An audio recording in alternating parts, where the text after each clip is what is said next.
A lot of people accuse me of From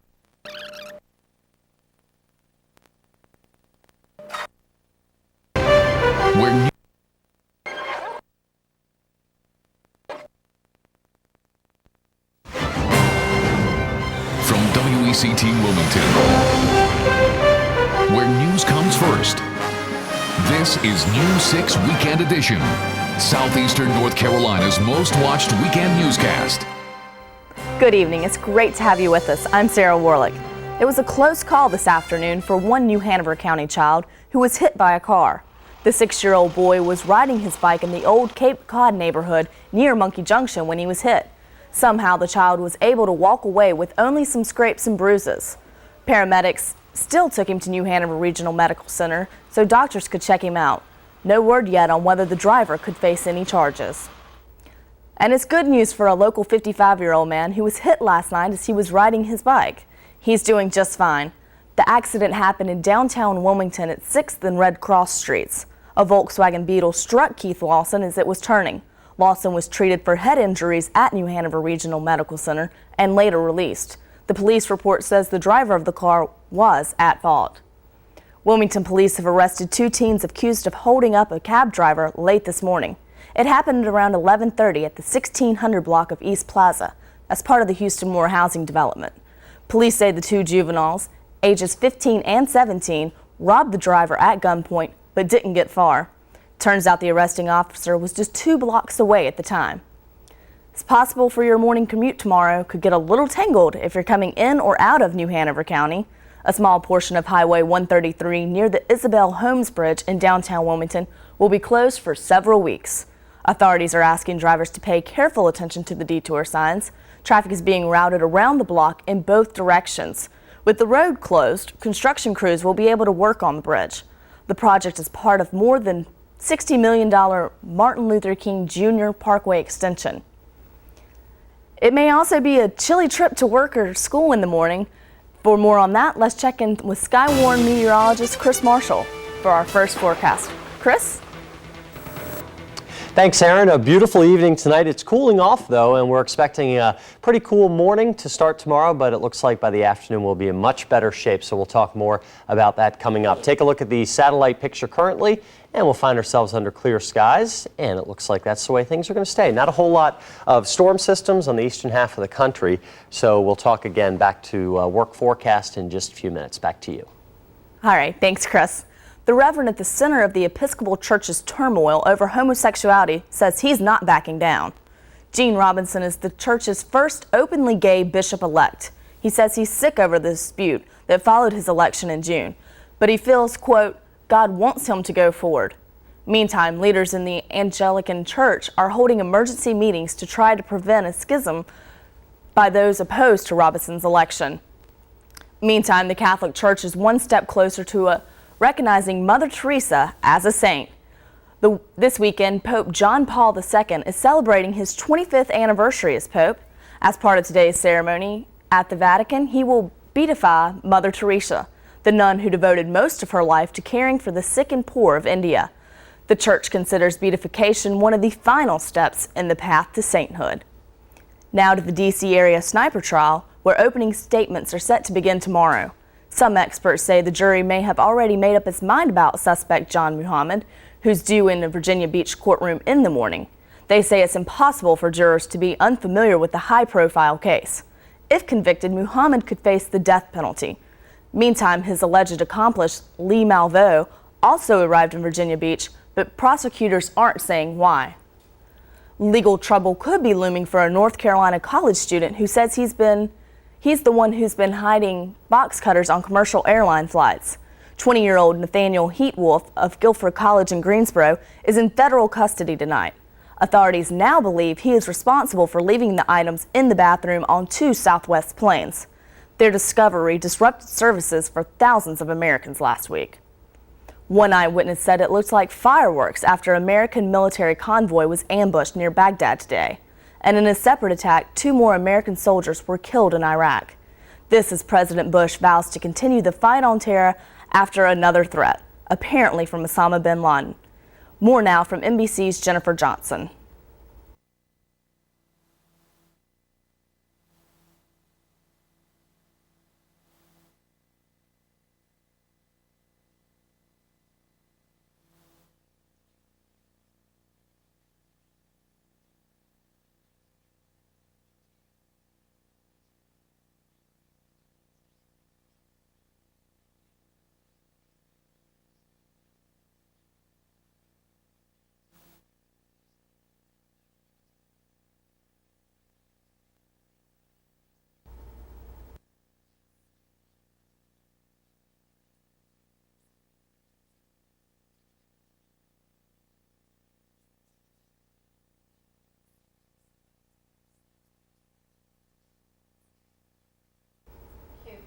They brought their appetites and dancing shoes for a good cause, just ahead of feel-good celebration to help local children with serious illnesses.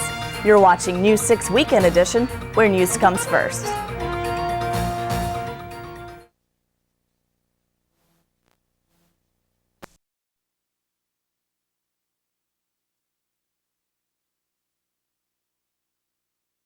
Did sell to an underage young lady. They are the reason that we have 51 Macs in our school, which is probably more than any other elementary school in Littleton. I had anticipated the call, and he was calling actually to tell me that he had been caught in this, his business had been caught in the sting, and he was not going to be able to fund us this year, and I understood the situation and talked with him about it, and just thanked him for the support he'd given us over the past 4 years. Next week, a hearing is scheduled to decide the fate of Columbine Valley Liquors and, in turn, the quality of our next generation's education. I'm Jen Jackson reporting. Fort Morgan's first joint World War II plane fly-in and Glenn Miller Festival took off this past weekend. We joined in the local community fun on Saturday. The crew of Fantasy Flights offered plane rides and authentic World War II uniforms, and even fun for the young. Roger Reddish gave us some history on the Fantasy Flights. Our uniforms are in period with our aircraft, our cars, our Jeep, our bicycles. They're all as old as 1944. Where'd you get them at? We get them from wherever we can. We may get them at a local Goodwill store. We may find them in somebody's basement. We may be from an estate sale.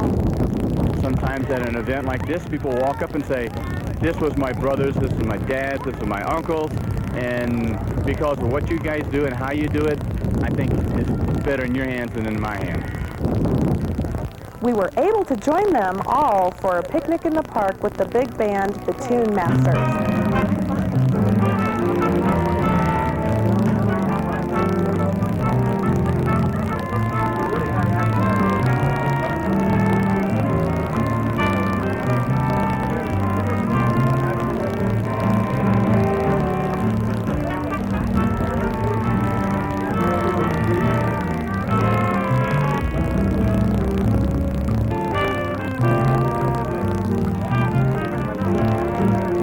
With the feelings from the 40s, I'm Jen Jackson, reporting from Fort Morgan.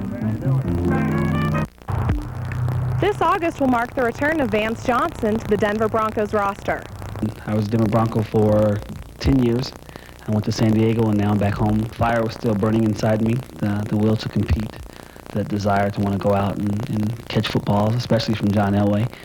I know Vance is close to breaking the all-time receptions from John Elway, but I just wonder if, at his age, can he keep the intensity up in basically a young man's game?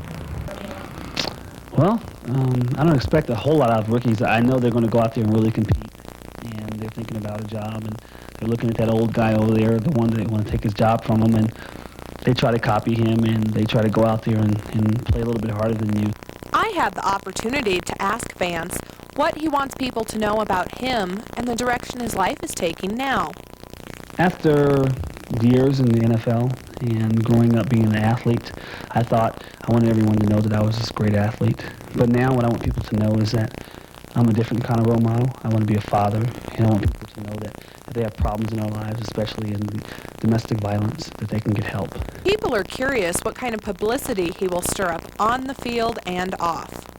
Well, he has been out of the public eye for a while, and I wonder how that's going to affect his ability to deal with the publicity of having a good season or maybe having a bad season. You know, I wrote a book called The Vance, The Beginning and the End, and I think the Vance is dead now. Now it's just Vance. And I love the wild, flamboyant person he used to be, but he was really dangerous. And now I have different reasons for living, and now I just want to catch the football to have fun. I'm Jen Jackson reporting for the UNC Journalism Department. When I left the house that night, I just felt like it was any other night. I wasn't worried about it. Within minutes, the neighbors noticed smoke and called the fire department.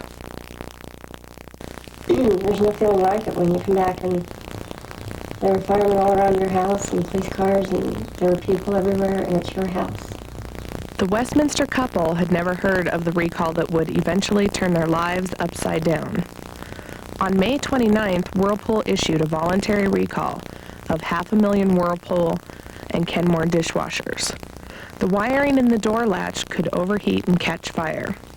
3 weeks after the recall was issued, Barb and Richard Acevedo's dishwasher caught fire.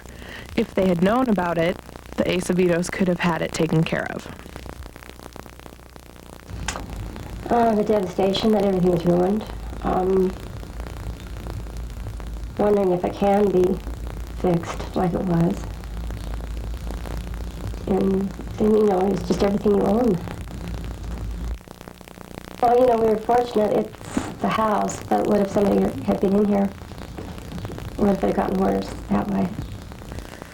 The cause of the fire was pinpointed to the dishwasher they purchased in 1992.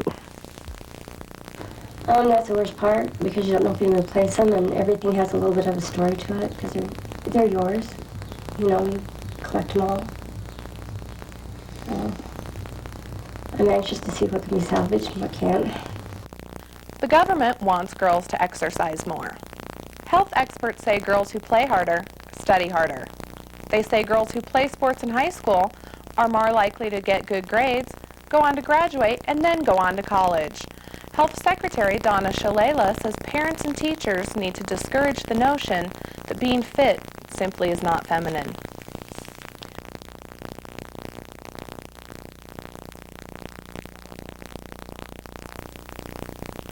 The Oklahoma City bombing trial will go on as scheduled.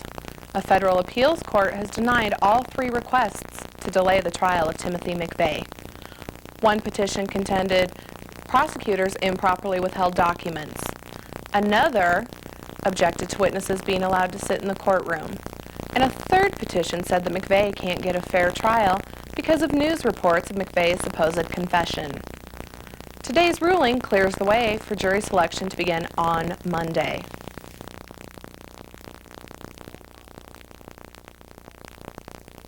And finally tonight, the United States has a new poet laureate. He's Robert Pinsky, a creative writing teacher at Boston University. Pinsky is noted for his accomplishments in translation, his own poetry, and his efforts in putting poetry onto the internet. He is also highly regarded for his translation of Dante's Inferno. For KTVS, I'm Jen Jackson. Have a good night.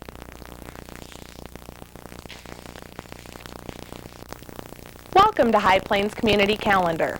How often have you struggled to lose weight only to gain it all back? If you have an event you would like on our community calendar, please notify us 2 weeks in advance.